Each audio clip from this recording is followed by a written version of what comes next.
ამერიკის ისტორიაში ერთ-ერთი ყველაზე სწრაფი პოლიტიკური კრახის შედეგად, როგორც ჩანს, ტომ მასი წარმომადგენელი არ გახდება. და ეს ბევრ ადამიანს ძალიან გააოცა, რადგან შანსები ასე სწრაფად, ასე ძალიან შეიცვალა. მიდი კაცო, შეხედე ამას.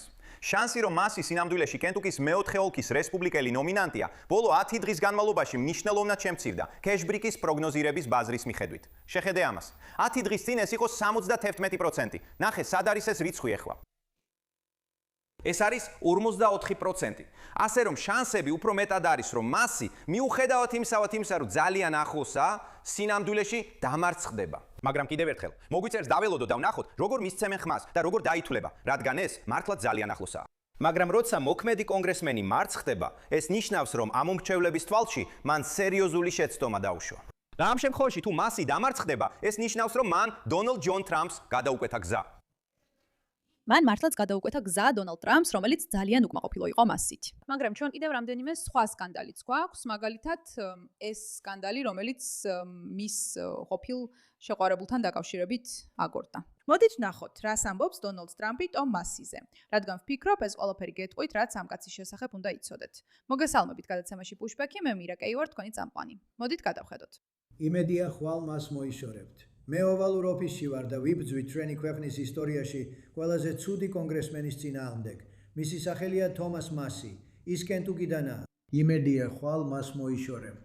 ის ძალიან ცუდია. არჩევნები ახლოვდება. ის ედგილ გილრენის წინააღმდეგ იყრის სკენს, რომელიც შესანიშნავი ადამიანია, დიდი პატრიოტია, ის ფანტასტიკურია. მაგას თავი დავანებოთ. მასი ჩვენი ქვეყნის ისტორიაში ყველაზე ცუდი კონგრესმენია. ყოველთვის რესპუბლიკელებისა და კარგი ღირებულებების წინააღმდეგ აძლევს ხმას. ასე რომ მოიშორეთ თომას მასი. იმედია თქვენ. დიახ, ასეა. ის ყოველთვის კარგი ღირებულებების წინააღმდეგ აძლევს ხმას. და ის ერთ-ერთი იმ ფიგურათაგანია, რომლებიც წინა პლანზე წამოიწიეს. თუმცა პოლიტიკაში დიდი ხანია. ის ერთ-ერთი იმ ადამიანთაგანია, ვინც თითქოს მემარჯვენე მოძრაობის სახელით ამ გაღვიძებულ მემარცხენეობას ხელმძღვანელობს. ის ამ ყველაფერში ჩართულია და თავისი პოზიციებიც აქვს სხვადასხვა საკითხზე. და მან არაერთხელ აქტიურად მისცა ხმა რესპუბლიკელების წინააღმდეგ. მან ბევრი ადამიანი გააწბილა. და არ გაგიკვირდებათ, რომ ეს ადამიანი ზოგადადაც არ არის კარგი პიროვნება პოლიტიკას, რა თავი დავანებოთ. აქ არის მისი ოლქის დირექტორი. გულისხმობ, ეს თავისთავად ძალიან უცნაური დინამიკა იყო, იმიტომ რომ მისი ოლქის დირექტორმა მას ფარული ტელეფონი უყიდა, ხო ესეა? ეს ის ტელეფონია, რომელსაც ის ქალებთან სასაუბროდ იყენებდა, როცა მას სექს ტელეფონს ეძახდა. ამიტომ მისი ოლქის დირექტორი ამაში იყო ჩართული. და არასდროს არის კარგი, როცა რესპუბლიკელს სექს ტელეფონი აქვს. იცით, უბრალოდ პატარა რჩევა. სექს ტელეფონი არ გქონდეთ.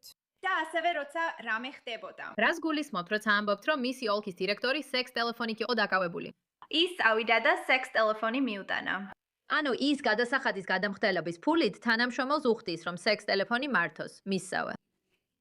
რომ წავიდეს და მოიტანოს, ანუ ღმერთო თვითონაც გამომიყვანა აეროპორტიდან. ანუ არა სამუშაო საათებში, მაგრამ მაგალითად თავისთვის ნედლ რძესაც მოიტანს. დაიწყეს საუბარი თომას მასის თანამშრომლობთან და ნახე, რამდენად ხშირად არის მისი ოლქის დირექტორი რეალურად ოლქის ოფისში. ნახე რა სიურპრიზია. კაცი ძალაუფლებას ბუროტად იყენებს. ანუ ვინ წარმოიდგენდა ამას? მართალია, კალშის ხალხი ძალიან ჩართულია ამაში და ბიჭებო, ეს ჩემთვის აბსოლუტურად საინტერესოა. ეს არის თომას მასი. თომას მასი, 70, 80, 70. ბომბ! ჩამოვიდა 43%-მდე, რა გიჟური ვარდნაა. მაისის 10 ეს უბრალოდ სიგიჟეა. სიგიჟური ვარდნა. და მგონია, რომ ეხლა ან იმ დროისთვის, როცა ეს ვიდეო აიტვირთება, უკვე გვეცოდინება, რომ ედი ალბათ ახალი ნომინანტია. მაგრამ მართვა ხალხო, ოდესმე გინახავთ რამე ესეთი. ეს სრულიად პოლიტიკური ანომალია. სხვათა შორის კალში სპონსორობს ამ ეპიზოდს. ასე რომ, აუცილებლად ჩამოტვირთეთ კალშის აპლიკაცია და გამოიყენეთ კოდი MIRA, რომ მიიღოთ $10 ფასდაგლება, როცა $10 ვაჭრობთ კალში. იწერება KALSHI. დადეთ ფული იქ, სადაც თქვენი პროგნოზია. ეს იგივე ხმის მიცემის სისტემაა, იგივე პროგნოზირების ბაზარია, რომელიც პირველ ვიდეოში ვნახეთ. რათა გვეჩვენებინა, რამდენად სწრაფად შეიცვალა ყველაფერი, რადგან ეს მართლაც საოცრად სწრაფად შეიცვალა. კარგი, მოდი ვნახოთ კიდევ რა ხდება აქ, მოდი წავიკითხოთ ამ შეყვარებულის შესახებ. სინთია ვესტი ადანაშაულებს წარმომადგენელ თომას მასის იმაში, რომ მასზე სექსუალურად ზეწოლას ახდენდა და თითქოს მას შემდეგ გაათავისუფლა სამსახურიდან, რაც მან უარი უთხრა. ის ასევე ამტკიცებს, რომ მასი მოგვიანებით სთავაზობდა ფულს დუმილის სანაცვლოდ და კონფიდენციალურობის ხელშეკრულებას, რომ გაჩუმებულიყო ოფიციალური საჩივრები კი როგორც იუწყებიან 2025 წელს იქნა შეტანილი. ისევ და ისევ, გასაკვირი არაფერია. როგორც თქვი, ყველაფერი ძალიან ინტენსიური იყო და ძალიან სწრაფად მოხდა. მას ძალიან სწრაფად სურდა შემდეგ ეტაპებზე გადასვა. ბოლოს დაპირების ბეჯადი მივიღე. ჩვენ ბევრ დროს ვატარებდით ერთად, როცა ჩემი შვილები ჩემთან არ იყვნენ, რადგან ერთი კვირა ჩემთან იყვნენ, ერთი კვირა არა. ან ერთმანეთს წერდით და ვსაუბრობდით, ან როცა ჩემი შვილები ჩემთან არ იყვნენ, ან კენტუკიში ვიყავი, ან ის ჩამოდიოდა ჩემთან. ვერ ვიტან ამ ყველაფერს ამ ისტორიებს. მოდი წავიკითხოთ რა წერია აქ. თომას მასიმ გითხრა, რომ უნდა ვენდოთ ჯეფრი ეპსტაინის ყველა მსხვერპლს. მან თქვა, რომ პრეზიდენტი ტრამპი პედოფილების დამცველია. თომას მასიმინის სახლში ცხოვრობს და დიდი ხანია ქვებს ისვრის. სინთია ვესტი, თომას მასის ბრაუნდებელი, ამ კვირა დღეს ჩემთან ინტერვიუში შემოუერთდება. მას აქვს უფლება თავისი ისტორია მოყვეს. მას აქვს უფლება რომ მოისმინონ. ეს ის არის, ხო? კარგი, ეხლა წავიკითხოთ რა მოხდა აქ. ყოფილმა კონგრესის თანამშრომელმა ყოფილი შეყვარებული სინთია ვესტმა მითხრა, რომ მასი ძალიან მაკონტროლებელი შეყვარებული იყო და აიძულა წაეშალა თავისი X ანგარიში, რათა მასის შეეძლო მისი ონლაინ ყოფნის კონტროლი. როცა ისინი ხვდებოდნენ ერთმანეთს, მასის 30 წლიანი ცოლის გარდაცვალებიდან 2 თვის შემდეგ. ალბათონმა ვესტმა თქვა, რომ მას იმასთან კომუნიკაციას ამყარებდა საიდუმლო ერთჯერადი ტელეფონით, რომელსაც თვითონ ბონერის ტელეფონს ეძახდა და ახსენებდა ერექციებს, რომლებიც მას უჩნდებოდა იმ მრავალ ქალთან სექსუალური ურთიერთობისას, როცა მისი ცოლი გარდაიცვალა. ქალბატონი ვესტი მიყვება, რომ ეს საიდუმლო ერთჯერადი ტელეფონი, როგორც ამბობენ, ტომ მასის დირექტორმა ქრის მაკეინმა მართა, რომელიც მისი თქმით, მასის კომუნიკაციას არეგულირებდა იმ ქალებთან, ვისთანაც მასი სექსუალურად იყო დაკავშირებული. რათა თუ ისინი ოდესმე მედიაში მივიდოდნენ, მაკეინს შეეძლო დროებითი ტელეფონი გაენადგურებინა ისე, რომ მასის ნამდვილი ნომერი და კომპრესის ოფისი არ გამჟღავნებულიყო. ბლაუმბლი. ლასინთია თომასის 5 თვის განმავლობაში ხვდებოდა. ყოველთვის ერთსა და იმავეს უბრუნდებით. და ისევ ეს ადამიანები ყოველთვის, უბრალოდ ყოველთვის ერთსა და იმავე შეცდომებს უშვებენ. გულწრფელად რო ვთქვა, ეს უკვე მოსაწრანიც კი არის. მოდით ვნახოთ რა სიტყვის დამლა ჯინა ამ თემაზე. და მეგობრებო, ეს ჩემთვის რთული საუბარია, რადგან მართლა მჯეროდა ამ ბიჭის. მართლა მჯეროდა, გარკვეული დროის განმავლობაში მხარს უჭერდი მას, მაშინაც კი როცა იცით, მას და პრეზიდენტ ტრამპს უთანხმოება ჰქონდათ. ზოგ საკითხში კარგი იყო. მაგრამ რაღაცას გეტყვით, პოლიტიკაში არასდროს ყოფილ ვარ ასე იმედგაცრუებული ადამიანით, როგორც ეხლა ტომ მასით. ეს საკმაოდ ძლიერი განცხადებაა. ძირითადად არ ჩავრეულ ვარ იმ არჩევნებში და ბევრი კომენტარი არ გამიკეთებია. იმიტომ რომ კენტუკის ხალხი აირჩევს ვისაც უნდა. თუ მათ თომ მასი სურთ, მე იმ ოლქის მცხოვრები არ ვარ, მე ფლორიდაში ვცხოვრობ. თქვენ აირჩიეთ ვინც გინდათ. მისი ოპონენტი სულ მალე შემოგვიერთდება დაახლოებით 1 საათში. დავსვამთ რამდენიმე კითხვას თქვენთვის მნიშვნელოვან საკითხებზე. იარაღის კონსტიტუციური ტარების უფლება, ირანი, ნატო. თუმცა როცა იმ პოზიციაზე ავედი, ვერ დავიჯერიჯერე, რა დიდი თაღლითი იყო ეს კაცი. გულისხმობ, ეპიკური დონის თაღლითი.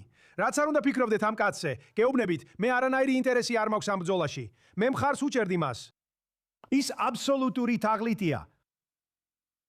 თაღლითი. მაინტერესებს რატო ამბობს ამას. მან გადაწყვიტა, რაღაც მასობრივი შემოწირულობების კამპანია მოეწყო და სრულიად ყვილები ეთქვა ჩემი საქმიანობის შესახებ, პირდაპირ სახეში გატყუებთ. რამდენჯერმე ვცადე, ეს ბიჭი გადმომეყვანა, რომ საქმის შესახებ ინფორმაცია მიმეცა მისთვის, რაზეც Twitter-ზე გამუდმებით ლაპარაკობდა და სხვათა შორის სერიოზულ პრობლემას ქმნიდა.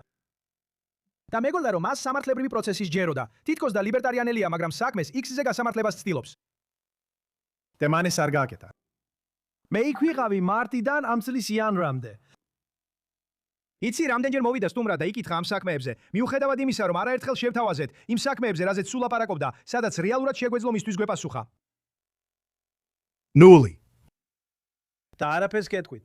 მისი ყველა სისულელე პასუხი, ხაობის საზოგადოების შენიშვნები, ეს ყველაფერი უბრალოდ ყურადღების გადატანაა იმ ფაქტიდან, რომ არ უნდა აღიაროს ეს. მას შესთავაზეს დეტალური ბრიფინგი გარკვეულ პარამეტრებში ამ საკითხებზე, რაზეც ახლა ეგზე ლაპარაკობს, რათა შეუტიოს პრეზიდენტ ტრამპს და სხვებს და ასევე ჯეროვან სამართლებრივ პროცესს.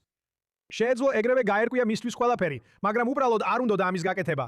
გიჟურია რაც ხდება, მოდი ნახოთ უკვე არის თუ არა შედეგები. მოიგო თუ წააგო.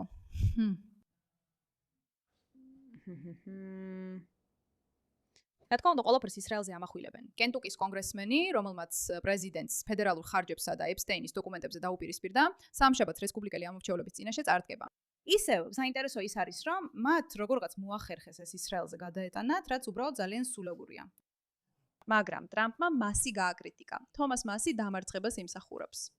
ანუ ამაში ნაწილობრივ ვეთანხმები, ვნახოთ რა მოხდება. ველოდებით შედეგებს და იმედია მალე გამოცხადდება. და კარგი იქნება თუ ეს კაცი მართლა დაკარგავს თავის ადგილს. მადლობა ყურადღებისთვის, მაზა.